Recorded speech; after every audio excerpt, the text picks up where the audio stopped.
Hey there, BookTube. Welcome back to my channel. And we are back for day 9 of hashtag DECAMORAMA. We're almost done. In fact, the characters are also feeling the weight of the stories. And today, Queen Amelia has declared that they can tell stories about whatever they like. So here goes. First story is about a lady who has 2 suitors, but she isn't interested in either one, no matter how much they press her. So when a man from the community dies, she comes up with a plan. She sends her maid to one of the men to instruct him to go to the tomb, undress the body, and lie there in the dead man's shroud, and she'll send some relatives to get him. If he comes, she will see that he does indeed love her, and she will be with him. Then she sends another message to the other suitor. She tells him to go to the tomb at midnight and remove the body and bring it to her house, and this will be proof of his love, and she will be with him. At midnight, both men are hesitant, but unbeknownst to each other, they do what she asks. One man goes to the tomb, undresses the body, and lies there in the dead man's clothes. The other man goes there and drags what he thinks is the body, but is actually the other suitor, to her door. But when they get there, there's a police watch, and they get scared off. So he drops the corpse and runs away. The corpse comes back to life and runs away, both of them scared, so they don't complete the task. And so the woman is justified in saying she doesn't want to be with them after that. Then we have a beautiful young nun who meets a hot young man and sneaks him into her room, but a couple of other nuns find out, and they decide that they will keep her under surveillance so that the next time they'll be able to catch her in action. However, the next time the nun is with her lover, the nuns go to call the abbess, who it just so happens is also in bed with the priest. So in her haste to get dressed when the nuns come calling, she picks up what she thinks is her habit but is really the man's breeches and puts them on her head.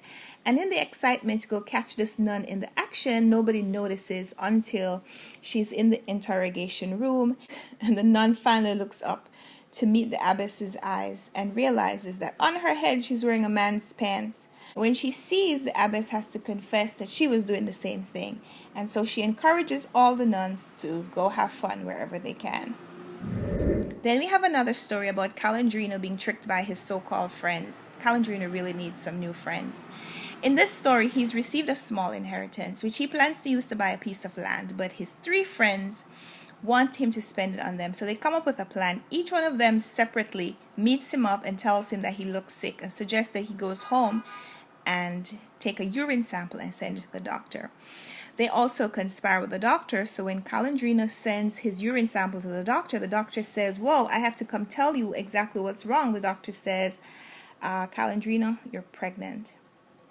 Because your wife, she's a dominant one in the relationship. So Calin is really upset. But the doctor promises him that he'll make a potion that will help him get rid of the pregnancy.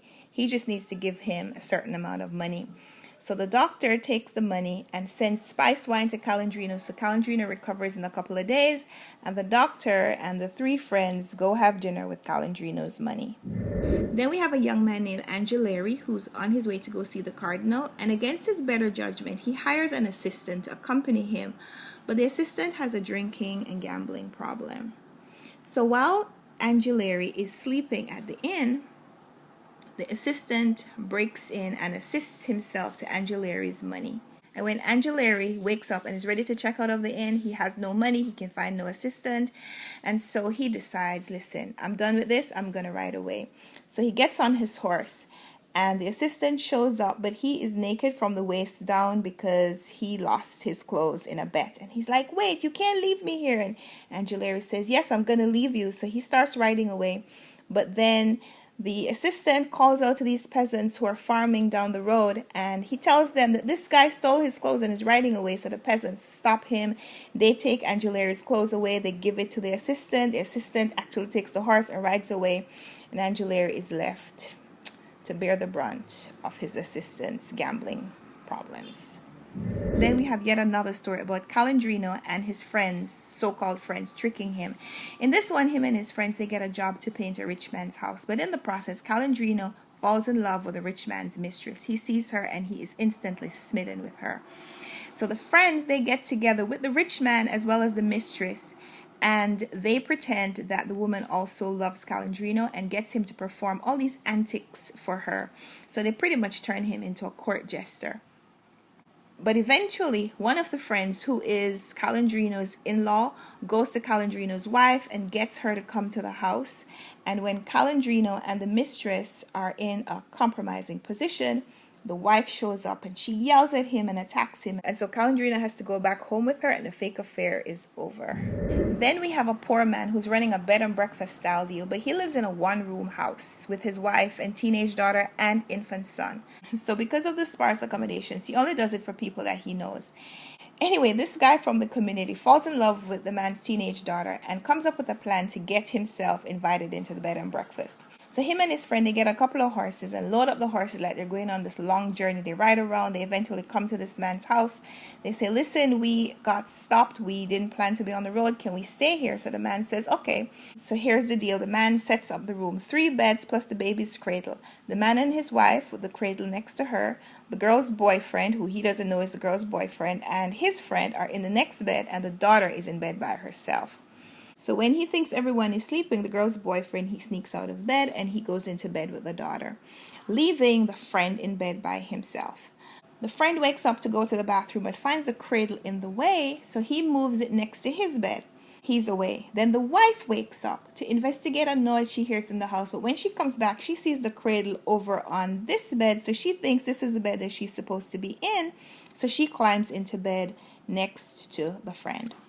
So then here we have the situation. The daughter and the boyfriend are in bed next to each other. And the friend pretends that he's the husband, so he has some fun with the wife, and the baby is still sleeping. The man is still sleeping. Then the boyfriend, afraid that he might fall asleep in the bed, he gets up to go to bed, but he realizes that the bed that he thought he came out of is now full, so he climbs into bed next to the man and starts to boast about all the things that he just did with the daughter.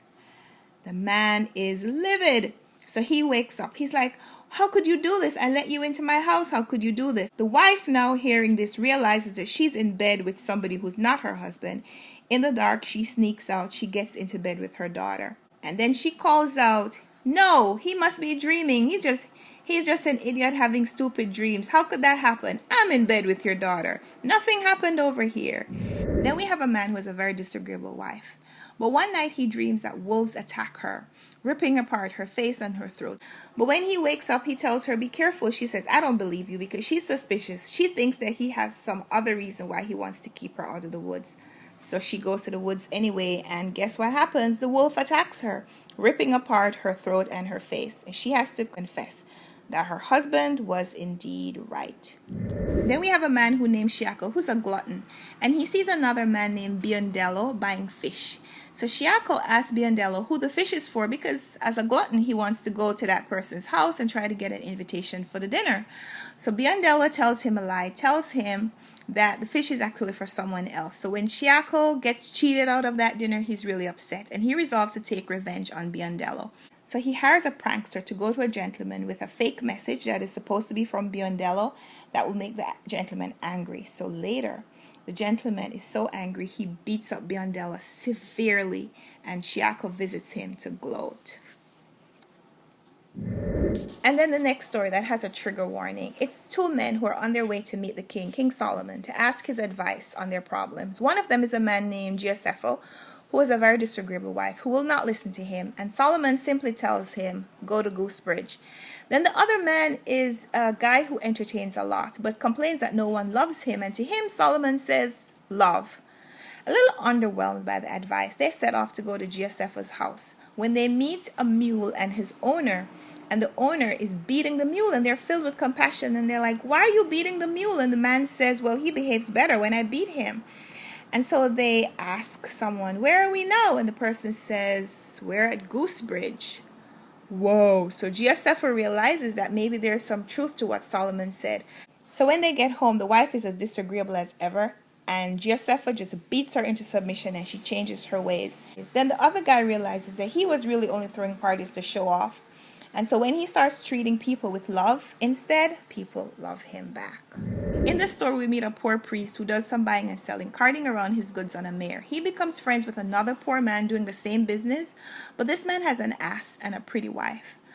The friend, Pietro, he offers the priest a place to stay, but because he only has 1 room, he says the priest has to make a bed out in the stable with his ass. When Pietro apologizes for the humble accommodations, the priest says, "Don't worry, because at night, the ass, I turn her into a woman, so I have female company in the bed, and then during the day, I turn her back into an ass so we can do the peddling business." So Pietro and his wife, being simpletons, are intrigued and they believe the story, so much so that Pietro's wife tells him to ask the priest to show him how to turn her also into a mare, so that during the day she could help him during the peddling business, and at night he would turn her back into a woman so she could be his wife. So the priest says, "Okay, I'm going to do it, but you have to be quiet and you have to promise not to say anything. Otherwise, the spell is going to be broken." So he tells the woman to undress. And then when he starts touching her, saying the words that he says will turn her into an ass, the husband, he can't stay quiet. And he's like, "Oh no, you take your hands off of her." So the priest says the spell is broken and it doesn't work. And of course, because this is story number 10, this is a story from Dioneo. Leave it to Dioneo to come up with a story like this one. And so that's it. That's day 9. On day 10, Panfilo will be king finally, and we'll be finished with the Decameron. I hope you join me for those stories. And thanks for watching, and until next time, happy reading. Bye.